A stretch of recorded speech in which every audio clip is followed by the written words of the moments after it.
Welcome to my beginner's guide for the PO-24 office. Freebie.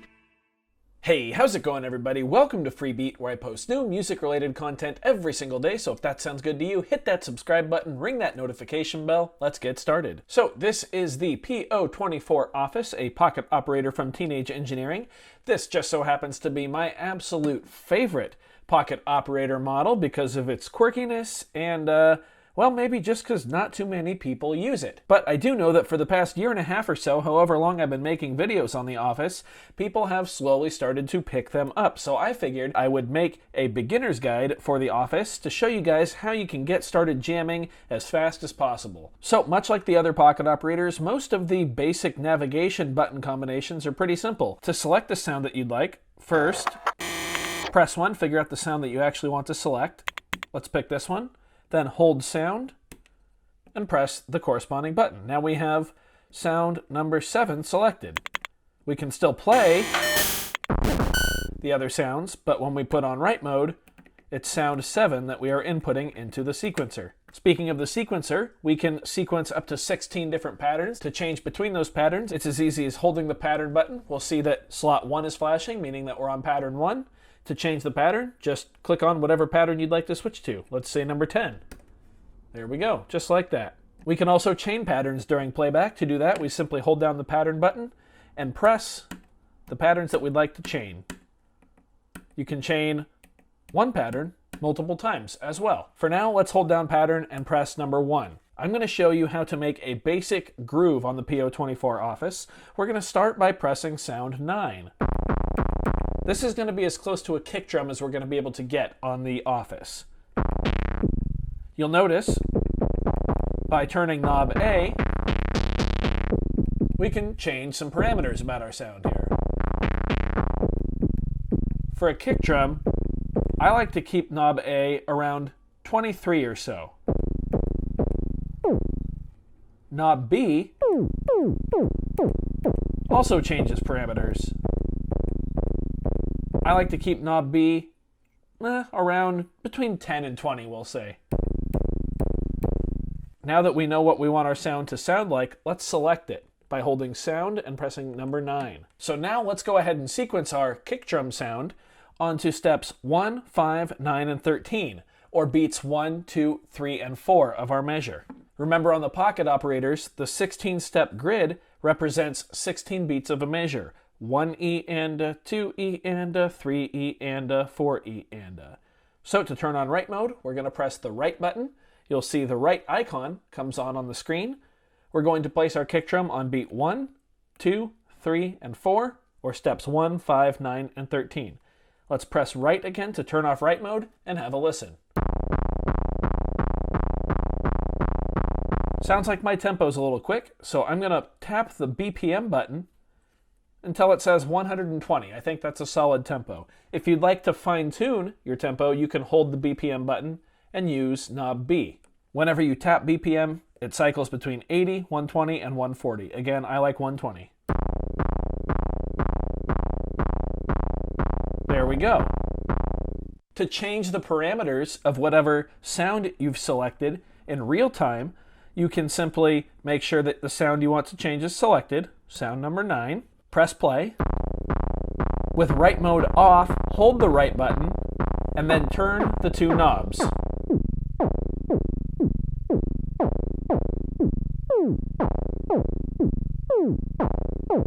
This allows you to put some movement in your sound. Remember, we've only got the one sound being used in this little pattern, but it sounds a little different.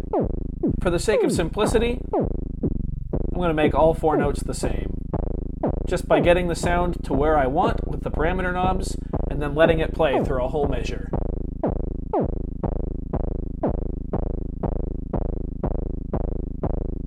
Perfect.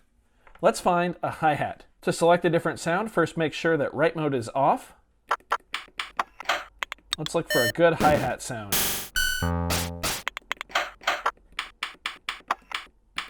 How about sound number 4? I like that one. So let's hold down sound and press 4. We'll notice that the sequencer information has changed because we don't have any notes sequenced for sound number 4. Now let's play with our knobs. Let's see. I like knob A to be completely off and knob B to be all the way to the right at 100%. Let's sequence this sound by turning on right mode once again by pressing the right button down there. And now let's put some eighth notes in here. That means 1 and 2 and 3 and 4 and. So on step 1 and step 3, which is the and of 1. If that doesn't make sense, just remember we go 1 E and 2 E and 3 E and 4 E and. So we want the downbeat, which is the number, and then the and on each beat. So 1 E and 2 right there on step 5, E and on step 7, then again on 9, 11, 13, and 15. Let's turn off right mode and listen. Now remember to change the parameters of this sound once it's playing. We want to hold the right button, and again, turn knob A all the way to the left, and we wanted knob B all the way to the right.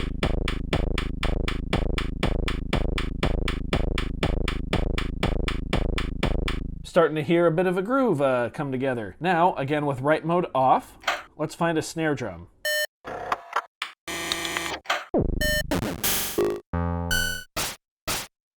Sound 16 is pretty hard to beat, just as it is. So let's go ahead and select it by holding sound and pressing 16. Now, we're going to turn right mode back on, and we're going to place this sound, which is our snare drum sound, on beats 2 and 4, otherwise known as steps 5 and 13. Let's turn off right mode and have a listen.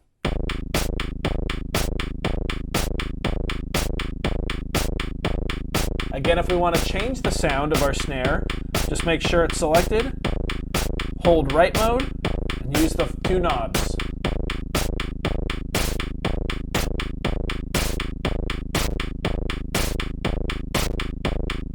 Let go of right when you're done. And it's that easy to put a groove together. Just remember, when you're changing the sounds in real time, you want to make sure that before you hold the right button, that right mode is off. Now let's talk about effects. When we hold the effects button, located just below the solo button and above the play button, all 16 of our buttons turn into effects. All we have to do is hold down one of those effects and it'll be applied to the pattern that we're listening to until we pick another effect or hold the effects button by itself. So we're going to hold effects, and then we're going to hold, let's try number 5.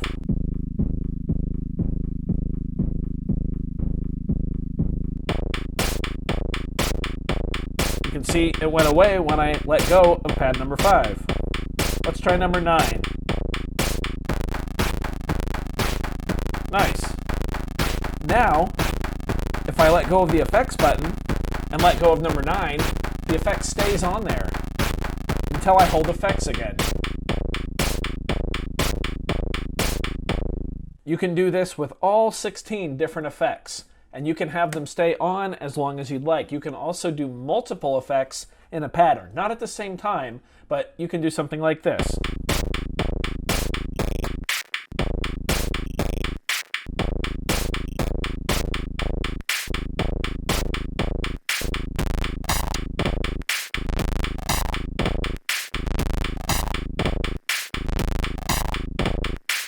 There's quite a lot going on there, considering that we're only using 3 sounds and 1 pattern. The solo button does just that. While we're playing our pattern, we can hold the solo button and then press any of the sounds that are playing to solo those sounds. Remember we had our kick drum on sound 9? Let's try that. We're going to hold solo and then hold number 9. Now it's just the kick drum. When we let go, it goes back to the pattern.